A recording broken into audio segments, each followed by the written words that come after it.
I mean, this is obviously not the first time that Mr. Asiedu Nketia has spoken about his concerns about the Electoral Commission and his desire that basically there should be a leadership change, at the Electoral Commission.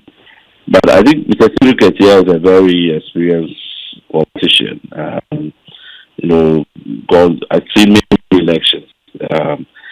And he may have a genuine basis for canvassing for the removal of the leadership, and I think he was trying to articulate that in that interview. But it's clear that where you have a case where he happens to be the chairman of the governing party, and that if there was to be any process triggered for the removal of the leadership of the EC, it will fall in the lap of the president, who by constitutional dictate has to forward it to the Chief Justice, and the process will be picked up from there.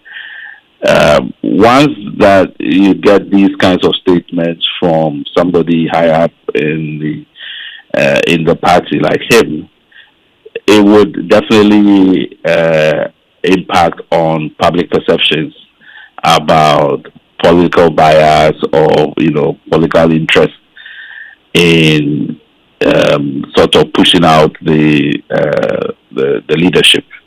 So I think that's the challenge that I would think that, given the challenges that he knows with the way people might perceive the issue of political interference, that these desires will become quiet. I mean, at the end, there is a process.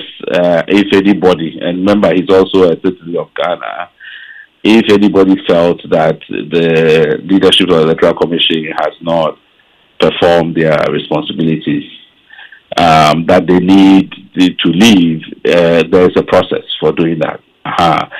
So his only problem is that he just happens to be in a position where adding his voice and calling for this, create a perception that this anything that happens will be induced, and this is something that it's always very difficult to explain away or to separate the issues about genuine misperformance or deficit in the way in which the leadership has conducted themselves. So I think that's the problem, that when he adds his voice, this is the problem that it creates.